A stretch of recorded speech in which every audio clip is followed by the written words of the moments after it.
Okay, welcome to another episode of Dave Trippin', and as promised in my previous video, we're gonna have a guest on today. This here is Dean. Hi. And Dean works for Peppy Kids Club, but he's got like a pretty good wealth of information for like travel and stuff like that. So I'm hoping to get a series with Dean going about his experiences and first impressions. So, kind of unofficially, were we going to talk about the interview? Yeah, sure. Okay. Yeah, so the interview, I've noticed when I looked on YouTube that the interview was requested quite a lot of times, but there doesn't seem to be much information.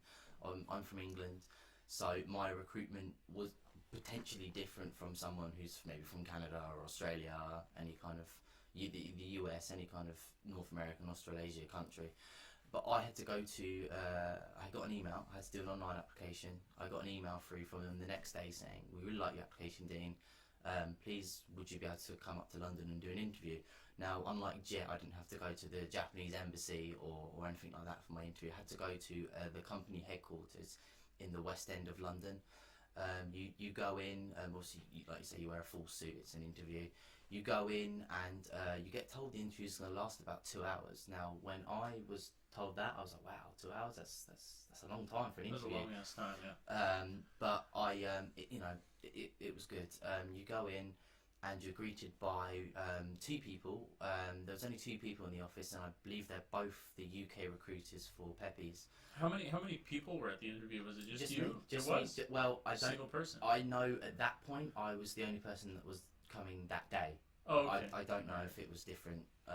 But I went in, and straight away you're asked to kind of give them your documents, standard stuff, passport, birth certificate, copy of your degree, all that sort of random stuff that you guys already should know about.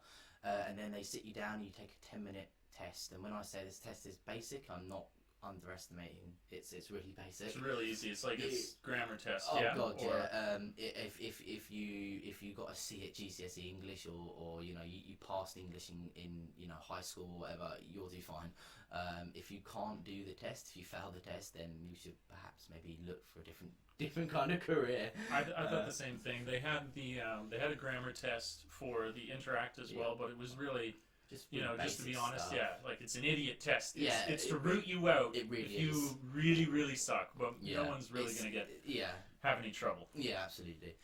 So you do the test. That takes about 15-20 minutes, and then I had to write a really short kind of essay as to why I wanted to go to Japan, and that's about a page long, and again maybe 10 minutes. So that probably works out about half an hour. So in my eyes, I've got then an hour and a half left of this interview.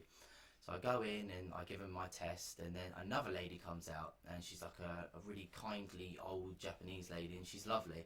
She makes you feel at ease, like straight away. So Japanese citizen in England. Yes. For the company. Yes. Okay. She is the UK head of the UK recruitment for Peppy. Okay. So she's a lovely lady, and she takes you into. Well, I got taken to a room called the Yellow Room, and it was all just kind of like everything was yellow. The table was yellow. The ceiling was yellow. There was yellow lighting. It was really a bit weird. That's really weird. This is a quick little interlude. I've only heard that said once. It was in like a fantasy book that I read a long time ago. Really? Sci-fi. Oh, okay. Where it was like one of these hidden sites within the book where like when you went into it, virtual world, it was like sort of gore entertainment. Yeah. That's an aside. but yeah, the Yellow Room. Yeah. So we went into the Yellow Room, and she sat down, and then she produced like a laptop, and she was just telling me a quick overview of the company. But when I say quick, that it probably took about an hour, I suppose. Actually, it took about an hour for her to explain everything about Peppy. So how that they're in like 46 prefectures. They're really big in Japan, etc. Quick question for you. Yeah, go for it. Is Peppy Kids Club limited to Japan, or do they do other countries? I believe that they're only limited to Japan. Okay. There's not like a Peppy Kids Club in South Korea or China or anything like that. I think they're strictly Japan. They're strictly a Japanese company, and they're like a subsidiary of another company. Okay. Called Iti. So. Oh yeah, I think I've heard of them too. Yeah. Okay. And so you get a quick overview of the company, but that takes about an hour, and it's just your standard stuff. And all of the stuff she told me was on the website, so it was just kind of more in depth. But I kind of knew quite a lot of the stuff anyway. And then it comes to the interview questions, and these are random questions, but I didn't feel it was an interview. It was very informal. Okay. Really, really informal. She was laughing, she was joking. I was able to kind of crack a few jokes. It wasn't like your standard 10 questions, like what makes you qualify for this job. You had that as a standard kind of thing where it was a little bit like, oh, why Peppy, why Japan? Okay. But I think it was very informal, and you just list off a few reasons. I remember one of my questions being quite specific to Peppy, and I suppose it could be specific for anyone really working in Ikaiwa. But what would you do if a child ran out of the classroom? So I had to kind of say, okay, I wouldn't leave the children on their own, etc. I would kind of lead them all out, and then if I couldn't see where this child was, etc., I'd go back and call the relevant authorities, etc., blah, blah, blah. I might have jumped there and said, just chase him, or something, and then all these kids are in the classroom. Yeah. Don't do that. No, don't do that, please. And she seemed to like the answer. And then I would say she kept her cards quite close to her chest at the beginning of the interview, but then towards the end of the interview, the way she was saying things started changing. It was when you get to Japan, when you have the job. And it was like, okay, this is sounding quite good. She's not saying if anymore, she's saying when. Okay, so watch for this transition.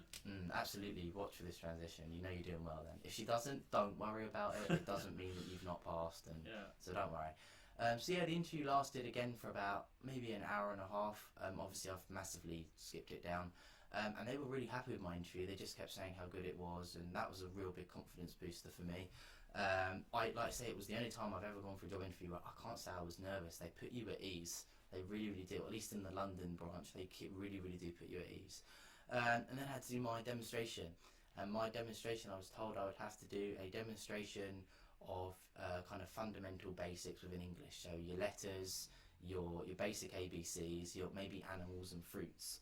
Something like that, your apple or lion or the animal. So is it like a kind of a full lesson plan? No. Basic or something? I mean, it lasted about 10 minutes. Okay. So it was about probably the equivalent of a portion of a Peppy's lesson. Okay. It was like one stage of a Peppy lesson. So like fundamental basics, for instance, for a smaller class in Peppy's would probably last about 10 minutes as a warm up. Okay, so we're getting near the end here. I'm not going to cut you off, but I want to ask, what would you say is like a primary focus going into this interview? If you could tell somebody one thing, what would it be? First and foremost, I think for yourself, you need to relax, know a little bit about the company, because you do get asked, and if it looks like you don't know anything about the company, it's not going to be good. But Peppy's is different from an Interact. Peppy's is different from a Jet. You have to be yay Genki. You do have to be Genki, and you just have to be really enthusiastic, super enthusiastic. So I would say be formal, be professional at your interview, but then lose all sense of dignity when you're doing your lesson. Okay. When you're doing your lesson demo, like me, I chose animals. And what I actually did was I got a bunch of fluffy animal puppets, and I had like dog, cat, and then I had like these buttons, and you press the button, like big coloured buttons, and then they make the sound of the respective animal. Yep. So I'd be like, this lady, it puts you off a little bit because this lady's like, I don't want to put an age in her, but she's not young. And she all of a sudden turns into this little 5-year-old girl. So it's a little bit like, okay, I've just spoken to you for about an hour, and now all of a sudden you're this little 5-year-old girl. Okay, yeah, okay, I can kind of get my head around that. Yeah. And so she just she was like, yay, all that kind of stuff, and I was like, okay then, so rabbit. I got her to repeat. She said rabbit, and I was like, okay, touch, and she touched the button, and then like I made like a hopping sound and all that sort of stuff. Or like cat, it was like, oh cat. I got to touch the button, and she was like, yay. It's like working at a retirement home. Yeah, pretty much. Yeah. The thing about Peppy's is when you teach the younger kids, certainly you've got to be if you're looking to, when you think teacher in Peppy's and you think, okay, I'm going to be ruling with an iron fist, Peppy's isn't for you. But if you're fun and Yeah, just remember to be Genki. Just really remember to just let yourself go. And in Peppy's, like we all of us native teachers say that when we get into the classroom, dignity goes out the window. I mean, some of the stuff I've done in Peppy's, especially over this current Christmas period, yeah, I'd have to usually be quite drunk to probably do. So yeah, it was yeah, it's certainly an interesting experience, but it's a really good job. And if you want to learn and well, if you want to teach English through play and through games and through small kind of sessions, then this really is the job for you. All right, yeah. Final question. When you went to the interview, Yes. how were you dressed? Did you dress in like a suit and Full tie? suit, yeah, full suit and Full tie. suit. I was told in the interview that I had to dress smart. Okay, So good. it was formal business wear. All right, so Formal no business wear. jogging pants and No. I've heard stories of applicants turning up like that actually did come up in the interview because I said I felt a little bit overdressed. Overdressed, yeah. Maybe it was because I was the only applicant there on that particular day. So it kind of, again, it felt like, okay, there's no one there to compare to. Yeah. And they were dressed fairly casually, kind of, I would just say casual business wear. Okay. So kind of your polos and maybe like skirts and stuff. So, but we've had people turn up in kind of track pants, and it's been a bit like, it hasn't created the best impression. As you know, whether you would be going to a job at your local supermarket, you should, or something like this, I would always suggest, you know, dress your best because first impressions really do count. Yep, first impressions do count. When you apply, one last thing, when you apply, make sure you send in a headshot. Japanese companies are really big about your headshot. I actually forgot to send in a headshot, and they wouldn't grant me an interview until I gave them the headshot.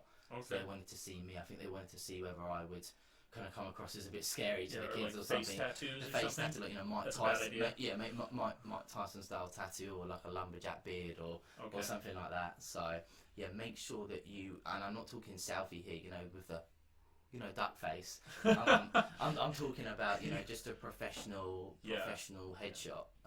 But obviously, mobile phone was fine. You don't have to go out to your photographer and pay extortionate amounts of money to go and get it. Just I took mine. I had someone take the photo of me kind of from about here. Yeah, that was absolutely fine. But yeah, they wouldn't actually grant me the interview.